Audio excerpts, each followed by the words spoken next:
Welcome back, everybody. Big question today as we look at the Clinton campaign. Are they in another day of damage control mode? And this comes one day after the former Secretary of State was on Meet the Press to answer questions about why emails between herself and General David Petraeus are dated in January of '09, when Clinton initially said that her personal email account was set up in March of '09. Take a look at part of the exchange. I guess what I'm trying to figure out is, if you'd said in March that the email system began in March of '09, and yet we have the same email address popping up in January, explain that discrepancy. There was a transition period. You know, I wasn't that focused on my email account, to be clear here. Joining me now is former Michigan Governor Jennifer Granholm. She's senior advisor to Correct the Record, an organization that's defending Hillary Clinton from what it says are baseless attacks. Governor, it is great to see you, and thanks for joining us.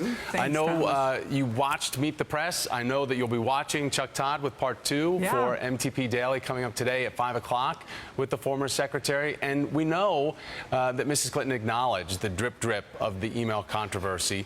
But is it the fact that we're seeing the campaign getting caught in inaccuracies and omissions that seem to be the biggest problem to stopping the controversy or questions around it?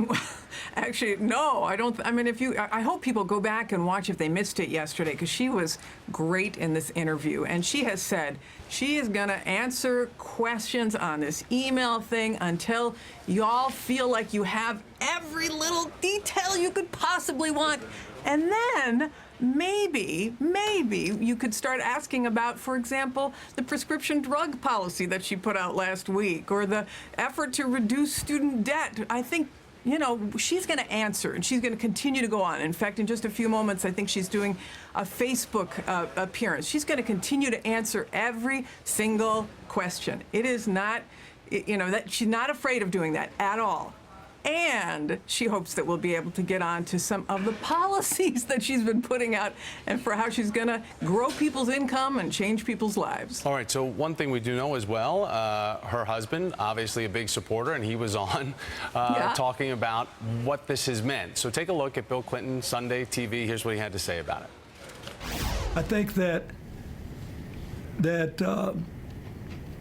there are lots of people who wanted there to be a race for different reasons. And they thought the only way they could make it a race was a full-scale frontal assault on her. And so this email thing became the biggest story in the world. So one thing that Hillary Clinton said, that, you know, obviously my husband gets upset when I'm attacked. That's natural, and everybody can understand that. Do you think, though, that this is not a made-up controversy? This is something that really exists, but it's something they can't seem, at least from Hillary Clinton's standpoint, to get out of her own way? Well, I mean, first of all, I mean, clearly they are not blaming others for the fact that she had a private server. She said she takes responsibility for that. She said it repeatedly. She will continue to say it. It was not a good idea. She regrets that she made that choice. But it is not controversial at all, Thomas. I'm sure you would know that the Republicans want to use this to attack her, and they're going to do everything they can, of course, to keep this on the front burner of everything. They are only too delighted to make sure that this continues to stay on the forefront. So both will happen. She's going to continue to talk about it as much as anybody wants to ask her about it. Hopefully, at some point, they can put it behind them, and the media will move on because they're tired of it. But there is no doubt that the Republicans will spend lots of money to try to keep it on the front burner. All right, so meanwhile, we see how competitive the race is tightening up to be. Bernie Sanders now just 7 points behind Hillary Clinton. Joe Biden not in this race, and he comes in at 17%. And today, CNN announced that if the vice president does announce that he will run as late as the day of next month's first Democratic debate, he's going to be invited to participate in that. So is the campaign worried about the clamor from some corners of Biden to get into this race, that he would really take away from the secretary's lead? Well, first of all, I think the campaign wants there to be a robust discussion of the issues. And of course, Joe Biden would bring some of that. You know, he's going to make his decision about whether this is the right time for him.